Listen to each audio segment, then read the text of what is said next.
What's up, tubers? Tio here, Simplistic Fishing, coming back at you tonight to do a quick lake breakdown overview of Bankhead Reservoir out in Alabama.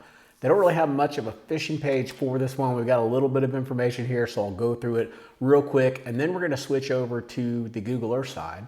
We're going to take a look at what we found on Google Earth. Then we'll switch over to the Simplistic Fishing mobile app using the Garmin HD contours maps that we have integrated into the Simplistic Fishing app now. And we'll take a look at some of this offshore stuff because the offshore fishing on this lake looks to be pretty good. So let's go take a look at it. Let's start off here. We're just going to start off on the Bankhead Reservoir fishing page from the Outdoor Alabama page. Bankhead Reservoir contains 9,200 acres and is the second largest lake on the Warrior River. Its location is approximately 15 miles west of Birmingham and 30 miles northeast of Tuscaloosa.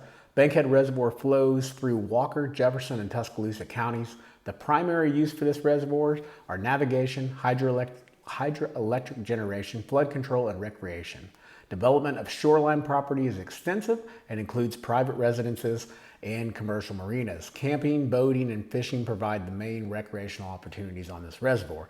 It goes down to talk about some more stuff, but the main thing I think that we're looking at here is Alabama Power Company impounded Bankhead Reservoir in 1915. Bankhead Lake is best known for catches of largemouth bass and spotted bass. Largemouth bass up to 16 inches are abundant with lower numbers of larger bass. Trophy potential exists in backwater areas. The spotted bass have modest numbers, 8 to 13 inches, but lower numbers of larger fish. Best opportunities for anglers to catch spotted bass are found in the lower sections of the reservoir. So it looks like on the backwater, or not really the backwater areas, definitely we're looking for some potential trophy-sized largemouth. And then when we get down into the lower area, the lower sections of the reservoir, it looks like that's going to be very heavily populated with spotted bass, but you're going to find some largies down there too. Anyways, let's jump over. Let's look at this thing from Google Earth and let's see what we found. Now we've switched over and we're over on Google Earth, and we're going to take a look at how this lake is broke down as like an overview of the entire lake. So you can see over here on the left-hand side, you can see the lake. I'll go ahead and select everything here. In fact, I'm going to go ahead and double click this so it just shows all of it. And then we're going to go back to 2017 when we really talk about these spots. But this will bring up everything. This will bring up all of our offshore spots. It'll bring everything in here so you can kind of see all the different stuff that's here. Now this lake was a little bit trickier just because it doesn't have as much fluctuation, or at least from a satellite viewing, it doesn't have as much fluctuation. So definitely a little bit harder to find the stuff that was around the bank line, but I can tell you from an offshore standpoint, it looks pretty good. It also has a lot of good river channel swings, creek channel swings, things like that that look like those could be very productive. So let's take a look at it real quick. Let's start with these channels and ditches first. So what we do is we go out and we mark all the areas where we can see the channels coming in. So let's say, for example, we want to zoom into this area. You can see here, this is in 2025, so it's a little bit hard to tell where that channel is, but if I draw that back to 2017, it'll be pretty obvious where that channel is, and you'll see why we marked it that way. So my computer's taking a minute to zoom in here. It should click in a second, boom, and now we can see the channel. So what we've done is we've gone through that whole lake and we've marked all these different channels. This is a really good one back here. It's got some debris back here that you could fish around, some trees and stuff like that. Might have some vegetation back there. Some really good channels up in here. You've got this main river or creek, I guess you'd call it a creek. What's it called? Valley Creek? Yeah, Valley Creek that comes through here. All these good bends, like right here where you have the big turns, right here, right here. Those are all really good spots, real high percentage spots to find fish on each one of those turns. And then when it gets out here, even like right in here, because you know it swings right up against here, so you could go in here and really pay attention to anything that's around here. Do some scanning around here and see if anything's swerving around there. So you have a lot of that on this lake, right? You got a lot of those little channels, a lot of those creek channel swings, things like that you could focus on. So on top of that, we've also got cover and structure. Now again, wasn't able to find a ton of stuff out here. You can see we found plenty of laydowns. We've got some debris and stuff. A lot of the times, I'd say from the good stuff that was out here was really the debris that you could find around these docks and stuff. You can find some pretty good laydowns, some little piles they put out there, stuff like that. So there's all kinds of different stuff that you find out throughout the lake. So if you're a bank beater, definitely you got plenty of opportunities here. If it's spring, this is also where you could start taking advantage, maybe get back in here where this brush is, fish around that brush. They could be setting up there before they get way back in here. You know, look for spots like that. Those are going to be key areas for you to be able to find some fish. Get up in here, flip around these laydowns. You can even flip these laydowns, especially if they're out here on these swings somewhere. You know, flip those. These bluff walls can be good at times too. These bridges are going to be good. So you got a lot of good stuff here, but really nothing too crazy, right? There wasn't anything here that really jumped out on the lake to me like an old foundation or something that was there that just looked like it could be magical. But I think a lot of the problem was because the water didn't fluctuate enough. I couldn't see everything. Like the best image I could get was really this 2017. And we did pick up quite a bit of stuff, right? Quite a bit of debris around these docks and stuff like that, but I guess just not as much as I was hoping that we would get. All right, so that is all of our cover and structure that we have. We've got the offshore stuff, which we're going to talk about here in a minute. We're going to switch over to the mobile app and show you that. We've got plenty of ramps here. If you've ever heard me talk about ramps and slabs, they're great places to go fish throughout the year, especially like springtime and even the summertime. If you can find these old slabs or even ramps that aren't really super busy, they are definitely good places to go find fish. You can throw a shaky head out there, you can throw a wobble head out there, even Texas rig, and just drag it around the rocks around the edges of those ramps and around where the washout is at the end of them.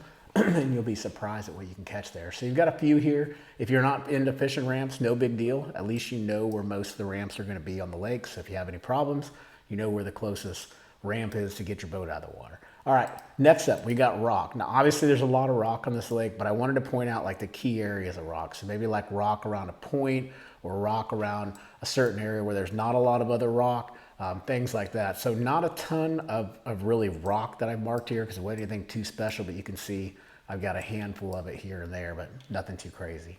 Then we've got the vegetation. So the vegetation is actually going to look a lot better if we move this up to the time of year when there's actually vegetation on the lake. So I think if we move it up to 2024, I think this gets us the vegetation. If not, I might have to back it out. So basically what you can do here, and if you fish this lake, I'm sure you know you've got plenty of vegetation to fish, but this would give you the ability to really hone in on where the key areas of vegetation are. So if we were able to see it from the satellite perspective, we marked it. So on one of these years, which is always hard when I'm doing these live videos to go back and show you and everything goes a little bit slower, but on one of these years I could really see the vegetation. And so what I did is I went back to that year and then I marked all those areas where I saw that vegetation. I think we just missed it. Nope, we haven't got there yet, but it's in here somewhere. So we'll find it hopefully either on this video or a different video, but trust me, that is where all the different vegetation areas are. Now, if it's me, you know, I'm gonna look, obviously the vegetation that's in the backs of these things. In the springtime and stuff, I'm going to fish those. And then these little pockets that have vegetation. So if you can find any little pockets, like maybe right in here, find these little pockets that have this vegetation, those can be good places in the summertime as well. And you really just want to find the vegetation and then just fish around the edges of it, right? Get around, find out where the edges of it is and fish around the edges of it and the outermost parts of it. And that's going to give you probably the best bet at catching some fish. So lots of good vegetation on this lake for sure. All right, guys, so that is really it from the Google Earth side. Like I said, nothing too crazy. I think if it was me and I was looking at this and I was really just going to go out there and fish it, I'd focus on the vegetation from the Google Earth side. Obviously, that gave me a lot of information, and really those creek channels. If I can find the vegetation around those creek channels, I think that's definitely going to help a ton. So those are the two things really I'd focus on more with those points. Let's switch over now and let's take a look at this thing from the offshore standpoint and see what kind of information we can find out here with the contours. All right, now we've switched over finally to the final step of this breakdown. We're going to take a look at the contour lines on Bankhead Lake or Bankhead Reservoir out in Alabama. So I'm out here on the Simplistic Fishing app. I'm just going to go over here. I'm going to click on the waypoints. I've already got my filter set up here to my contour so I can see the contour lines. And what I want to do is just kind of show you guys some of the different cool offshore areas that I think really, you know, could be some high potential areas for you. So let's start down here, down by the southern section down here. And really, you know, these points that are out here, they've got to be super productive. Like this one right here, that just looks like a money point. Even right in here, you've got a little bit of a ledge going on there. That could be a really good spot. Even over here where you get a little bit of a, where it kind of flattens out, kind of goes bluffy and then to a flat, like right in that area, right in that transition area. Those can be good places, or anywhere maybe where you can find some current breaks off these points. Most of these points are going to be pretty good points to fish off of. I did see some really good stuff a little bit further up. Let's see, take a look at some of these. These are decent points over here, But again, they're somewhat away from that creek channel. So if we can find the points that are close to the creek channel, not saying these other points aren't going to be any good, they're definitely be good, but finding the ones that are closer to the channels, like this one, those are typically going to be even more productive than the other points. But lots of points all around this creek channel that you could go check out. And then I'll show you these some of this stuff that we found up in here that looked to be pretty decent as well. So obviously, like right here, this is a nice little creek channel swing. You can see where it swings down really heavy. You've got like 40 foot of water there, and then it swings right up against this bank. So right in there is going to be a pretty juicy spot. We talked about those, but even like here, we've got this nice point that comes off and then drops off. And if you look really closely, you can kind of see where the creek channel kind of swings down in the middle there. So this top area right here, this point here, is going to be really good. And then also down here, because the creek channel is going to come down and it's going to hit this area too. And those are the types of things you're going to be looking for. That little point right there, right here, could be good as well. It's got a nice flat top on it too. There's all kinds of good stuff. But if you get back in here, now here, this point comes out a little bit further, right? And it's really close to that creek channel. So you've got the ledge from the creek channel, but you've also got that point that comes out. It's only about 20 foot deep. It's 16 foot up here. So you could kind of move around that point and see what you could find. But here you can tell some of the coordinates there for the one that I'm talking about. And then let's just go up and let's look at a few more. We got to kind of zigzag through this lake, and hopefully it was up here that yeah, it's right up in here. We'll do these spots for the last one. So I really like this spot up in here. It's, of course, getting pretty much at the end of the reservoir here. But these 2 points, right? This point over here on the left, this one right here, this is going to be good, obviously, because you've got that creek channel swing again, right? And I keep talking about that, but I'm telling you, those are really important areas. And then over here, you've got the creek channel swing in the middle here, but you've also, you can tell if I zoom this back a little bit, you've also got a little bit of a ledge going on there too, and a flat that comes out and then drops off into that creek channel swing. So that flat can be productive at times right behind it, and then really just anywhere in where we put that offshore area right there. I think that's going to be a good spot to go look at.